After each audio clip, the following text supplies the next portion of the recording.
The movie begins with ballerina music box-styled version of Air Supply's All Out of Love as a figure of dead Wolverine lays impaled on a stick, referencing the Logan movie and Deadpool's hatred of him. As Wade points out how he believes Logan has ripped him off, he tells us that, like Logan, he too was going to die, referencing Logan's death at the end of Logan before Wade blows himself up.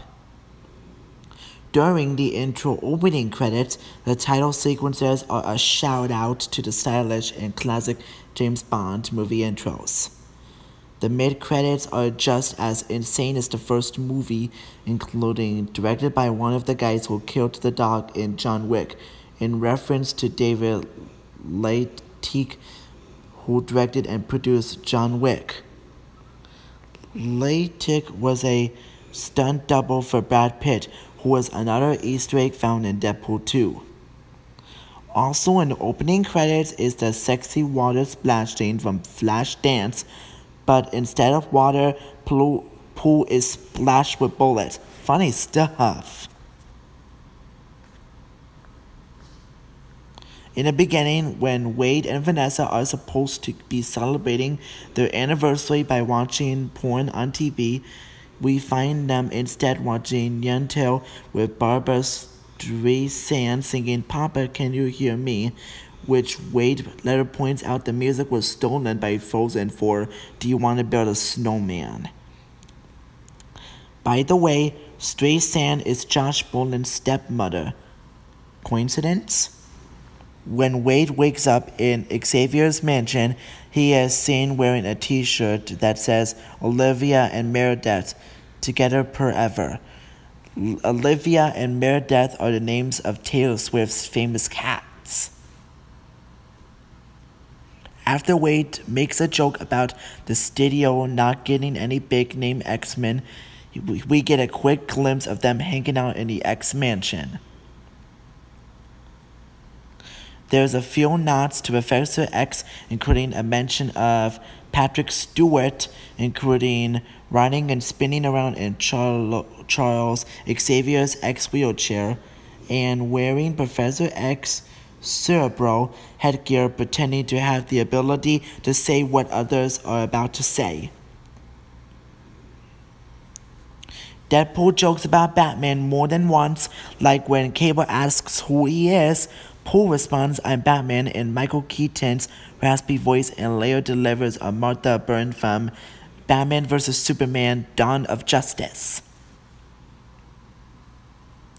As mentioned earlier, Brad Pitt makes a funny and brief cameo as the X-Force member Vanisher, after having walked away from playing Deadpool in the first movie due to scheduling conflicts. Matt Damon makes a cameo in the film. In a scene when Cable first travels to the present timeline, Damon is one of the two rednecks sitting on the back of the pickup truck Cable steals. And even better, Damon is credited as Dickie Greenleaf, the identity he steals from Jude Law in the 1999 movie The Talented Mr. Ripley. Later, while in his hotel room repairing all his weapons, Cable resembles the Terminator as he prepares to hunt down Sarah Connor. Even the music background Elise sounds like the Terminator's music. During his first encounter with Russell, aka Firefist, Deadpool signs a cereal box with Logan's face on it with Ryan Reynolds. When Wade loses his mutant powers, he says he's just a useless guy with cancer. Give me a bow and arrow, I'm basically Hawkeye, and I'll be a shot as Jeremy Renner's Avengers character. At one point, Deadpool yells at Cable to give me a best shot one-night Willie, which is a reference to Josh Brolin's first role in the film Goonies. As he sits in the couch alongside Blind Al, waiting for his baby legs to grow after literally being torn in half by a juggernaut, Wade Wilson sports Chunk's shirt from the Goonies. Also, while seated on the couch, Wade Wilson goes fully basic instinct as he slowly uncrosses his baby legs, revealing his baby balls, leaving Dopinder vomiting in his mouth, falling on hilarious. There's also a hilarious Disney character reference on his couching, as Weasel points out that Wade is Winnie the Pooh it, as a reference to Wade sporting the sports short shirt with no bottoms as does Winnie the Pooh. When Deadpool needs help to take down Juggernaut, he stands outside Colossus' window with a stereo, a reference to Say Anything. In one scene, Deadpool tries to calm down Juggernaut with the "Hey big guy, the sun's getting real low" bit from Avengers Age of Ultron.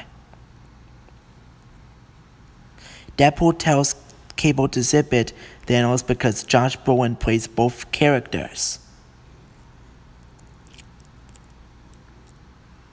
Towards the end, as Russell and Juggernaut approach the entrance of the Mutant Reform Orphanage, Juggernaut makes a reference to annoying stepbrothers, an obvious jab at Professor Charles Xavier, who in the comics are one another's stepbrothers. In the end credits, Deadpool has a device to go back in time, so he fixes the timeline by killing his first ever appearance as Deadpool in X-Men Origins Wolverine. And of course, he also kills Ryan Reynolds before he can accept the role of Green Lantern, having predisposed of the colossal mistake that was the Green Lantern, for which Reynolds regrets having ever made. Wade leaps back into time to save everyone's favorite X-Force character, Pierre, from his death and tells the lovable regular guy to forget superhero life, but he ironically leaves Everidisky's X-Force character to the Demis. And then there's Wade Wilson jumping back in time to stop the meth dealer with a sharpened cheese spreader before he has a chance to kill Vanessa, leaving the door open to a possible by Morena Baccarin as his steamy love interest Vanessa, and possibly even becoming Psylocke. We will have to wait and see.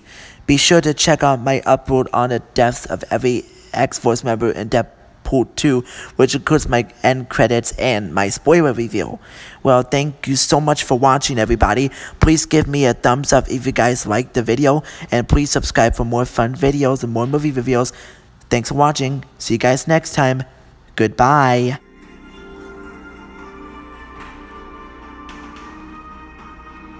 If you only knew the power of the dark side.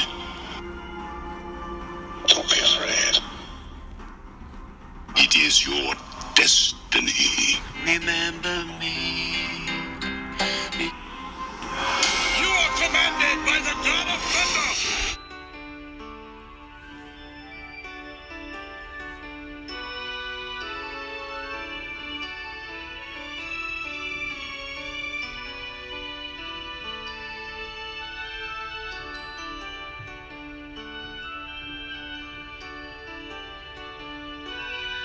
Oh, a chihuahua.